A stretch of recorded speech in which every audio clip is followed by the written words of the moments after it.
आज हम देखते हैं हरि शब्द की चतुर्थी विभक्ति और इससे आगे की विभक्तियां। प्रारंभिक सूत्र है घेर गीति। 172वें क्रम का सूत्र घेर गीति। अनुवृत्ति है इसकी घी संज्ञकस्य गीति सुपी गुणः स्यात्। और अर्थ हुआ घी संज्ञकस्य अर्थात घी संज्ञक शब्द के अंग को, अर्थात ऐसा शब्द जिसकी घी संज्ञा हो रखी हो तो उसका जो अंग है, उसका जो अंतिम स्वर है, उसको गीति सुपी, गित सुप प्रत्यय परे होने पर, और गित से तात्पर्य है ऐसा प्रत्यय या ऐसा वर्ण जहां गी की इत संज्ञा हो रही हो, ऐसा सुप प्रत्यय।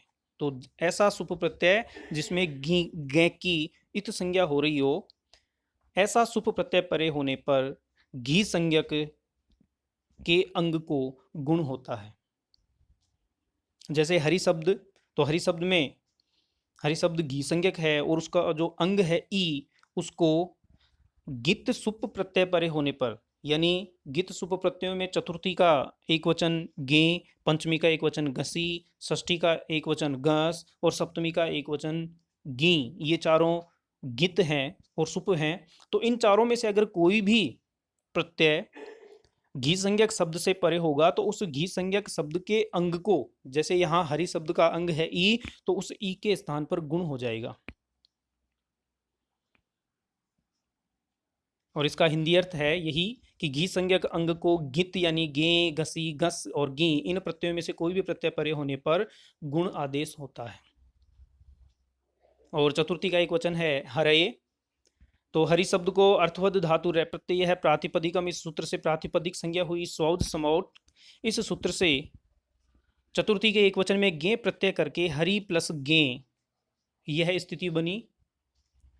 इस स्थिति में लसक्व तद्दिते, इस सूत्र से गे के घकार की इत संज्ञा हुई और तस्य लोप से उसका लोप होने पर हरि प्लस ए, यह स्थिति बनी।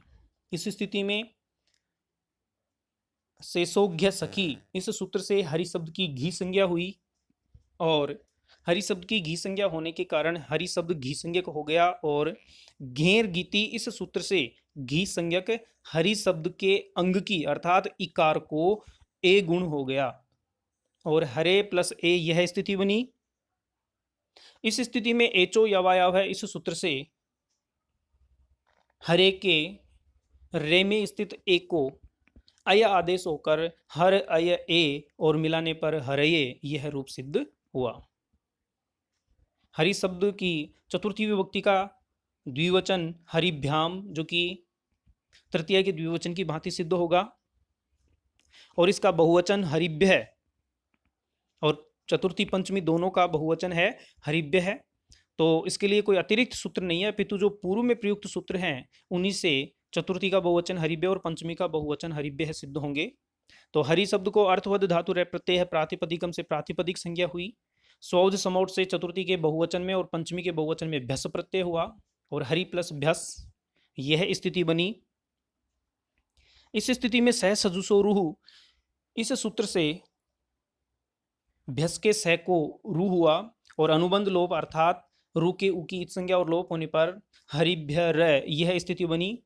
और खरवसानियो विसर्जनीय है, इस सूत्र से रे को विसर्ग होने पर हरिभ्य है, यह रूप बना।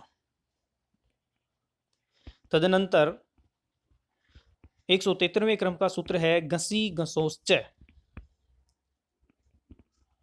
और अनुवृत्ति है इसकी एंगो घसी घसो अति पूर्व रूपम एकादेश है स्यात्, अर्थात एंग से परे, एंगो एंग से परे, घसी घसो अति अर्थात घसी और घस के आकार के परे रहते, एंग से परे घसी और घस का आकार रहने पर पूर्व रूप एकादेश होता है। इसको हम यूं समझ सकते हैं कि जो घसी और घस प्रत्यय है उनसे, उनके आकार से पहले अगर एंग है यानी ए और ओ है तो पूर्व रूप एकादेश होता है। जैसे कि पंचमी विभक्ति का एक वचन और षष्ठी विभक्ति का एक वचन, तो पंचमी विभक्ति का एक वचन है घसी प्रत्यय और षष्ठी विभक्ति के एक वचन में घस प्रत्यय होता है, और यही कारण है कि पंचमी और षष्ठी विभक्ति हरि शब्द का एक वचन हरेह यह होता है। जैसा कि हम अभी रूप सिद्धि में देखते हैं कि हरि शब्द को अर्थवत धातु रह प्रत्यय है, प्रातिपदिकम से प्रातिपदिक संज्ञा हुई, स्वौद समोट से पंचमी के एक वचन में घसी प्रत्यय और षष्ठी के एक वचन में घस प्रत्यय करके अनुबंध लोप हुआ, अर्थात दोनों घसी और घस में गकार की लसक्व तद्दिते इस सूत्र से इत संज्ञा हुई और तस्य लोप से लोप हुआ, और घसी के इकार की उपदेश अजुनुनासिक इत से इत संज्ञा होकर तस्य लोप से लोप हुआ, और षष्ठी और पंचमी दोनों के एक वचन में जो स्थिति बनी वह बनी हरि प्लस अस। अब हरि प्लस अस इस स्थिति में शेषोघ्य सखी इस सूत्र से हरि शब्द की घी संज्ञा हुई, और घेर गीति इस सूत्र से घी संज्ञक हरि शब्द के अंग ई को गुण ए हुआ, और हरे प्लस अस यह स्थिति बनी। हरे प्लस अस इस स्थिति में घसी घसोश्चय इस सूत्र से एंग अर्थात ए और ओ, तो यहां ए है तो एंग से परे घसी और घस का ए होने पर पूर्व रूप एकादेश होगा, तो यहां यह पूरी स्थिति होने की वजह से घसी घसोश्चय इस सूत्र के द्वारा पूर्व रूप एकादेश ए हो गया, और हरेश यह स्थिति बनी। स सजुसोरु इससे स के स्थान पे रू हुआ और अनुबंध लोप हुआ, तदनंतर हरे प्लस रे यह स्थिति बनी। खरवसानयो विसर्जनीय है इस सूत्र से रे को विसर्ग हुआ और हरे है यह रूप बना। तो इस प्रकार पंचमी विभक्ति और षष्ठी विभक्ति का एक वचन हरे है यह रूप सिद्ध हुआ, और यह पंचमी विभक्ति यहाँ पूर्ण हुई क्योंकि पंचमी विभक्ति का एक वचन हरे है, द्विवचन हरिभ्याम जो कि तृतीया चतुर्थी की भांति सिद्ध होगा, और हरिभ्य है जो कि चतुर्थी के बहुवचन की भांति सिद्ध होगा, और षष्ठी विभक्ति का एक वचन हरे है यहाँ सिद्ध हो गया, और द्विवचन है हरियो जिसमें कोई अतिरिक्त सूत्र नहीं लगेगा। तो इसकी रूप सिद्धि है हरि शब्द को अर्थवद धातु रे प्रत्यय प्रातिपदिकम से प्रातिपदिक संज्ञा हुई, स्वौद समोट षष्ठाभ्याम विशिष्ट सूत्र से षष्ठी के द्विवचन में और सप्तमी के द्विवचन में ओस प्रत्यय करके हरि प्लस ओस यह स्थिति बनी। हरि प्लस ओस इस स्थिति में इको यणची इस सूत्र के द्वारा हरि के इको यह होकर हर यह ओस यह स्थिति बनी, और इनको मिलाने पर हरियोस यह स्थिति बनी। स सजुसोरु इस सूत्र से हरियोस के स को रू हुआ, अनुबंध लोप हुआ अर्थात इत संज्ञा और लोप हुई उ की, और हरियो रे यह स्थिति बनी, और खरवसानियो विसर्जनीय है इस सूत्र से रे को विसर्ग होकर हरियो यह रूप बना। इस प्रकार यह है हरि शब्द की षष्ठी और सप्तमी का द्विवचन हरियो रूप सिद्ध हुआ। तदनंतर हरि शब्द की षष्ठी विभक्ति का बहुवचन हरिणाम, और हरिणाम में भी कोई अतिरिक्त नया सूत्र नहीं प्रयुक्त हुआ, इसलिए यहाँ बिना किसी नए सूत्र के इसका रूप सिद्धि दी हुई है। हरि शब्द को अर्थवद धातु रे प्रत्यय है प्रातिपदिकम से प्रातिपदिक संज्ञा हुई, स्वौद समोट सूत्र से षष्ठी के बहुवचन में आम प्रत्यय करके हरि प्लस आम यह रूप बना, और ऋस्वन अध्यापो नुट इस सूत्र से आम को नुट आगम हुआ, नुट में उ और टे की इत संज्ञा होकर लोप हो गया, और हरि प्लस न यह स्थिति बनी। हरि प्लस न प्लस आम यह स्थिति बनी। इस स्थिति में नामी सूत्र से दीर्घ करके जो अंग है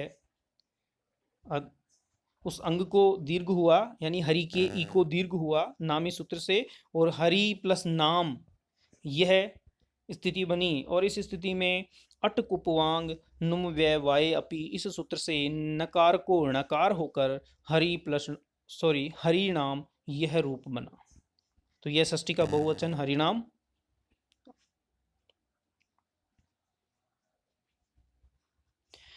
तदनंतर हरि शब्द की सप्तमी विभक्ति का एक वचन है हरऊ, और उसके लिए आवश्यक सूत्र है अच्च घेहे, और इसकी अनुवृत्ति है इदुदभ्यम उत्तरस्य डेरौत्शात।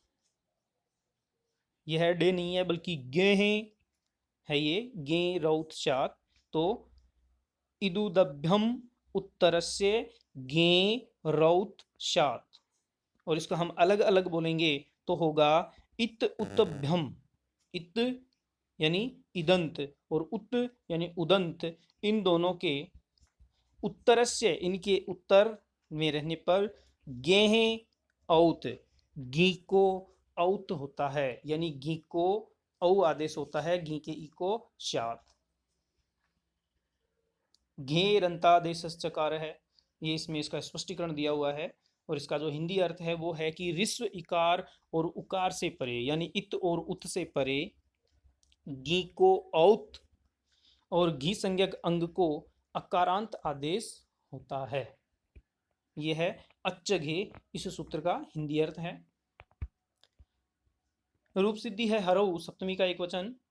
हरि शब्द को अर्थवत धातु प्रत्यय प्रातिपदिकम से प्रातिपदिक संज्ञा हुई। स्वौत समोट, इस सूत्र से सप्तमी के एक वचन में गी प्रत्यय हुआ और हरि प्लस गी यह स्थिति बनी। शेषोघ्य सखी, इस सूत्र से हरि शब्द की घी संज्ञा हुई, और हरि प्लस गी इस स्थिति में अच्च घे, इस सूत्र से गी को औत हुआ, और हरि शब्द की अंग जो ई है उसको ए हुआ, और स्थिति बनी हर प्लस औ, जो तकार है उसकी संज्ञा और लोप हो गया, और हरि प्लस हर प्लस औ यह स्थिति बनी। हर प्लस औ, इस स्थिति में वृद्धि रेची, इस सूत्र से पूर्व पर अर्थात हर के ए और औ इन दोनों के स्थान पर एकादेश औ हुआ और हरऊ यह रूप बना। तो यह सप्तमी का एक वचन हरऊ हुआ। सप्तमी का द्विवचन हरियो हो, षष्ठी के द्विवचन की भांति सिद्ध होगा, और सब बहुवचन है हरिसु, तो इसमें कोई नवीन सूत्र प्रयुक्त नहीं है। हरि शब्द को अर्थवत धातु रह प्रत्यय प्रातिपदिकम से प्रातिपदिक संज्ञा हुई। सोच समोट से सप्तमी के बहुवचन में सुप प्रत्यय हुआ, अनुबंध लोप हुआ अर्थात पकार की संज्ञा और लोप हुआ, और हरि प्लस सु यह स्थिति बनी। हरि प्लस सु इस स्थिति में आदेश प्रत्ययो हो, इस सूत्र से सैको अर्थात दंत्य सै को मूर्धन्य सै करके हरिषु यह रूप बना। धन्यवाद।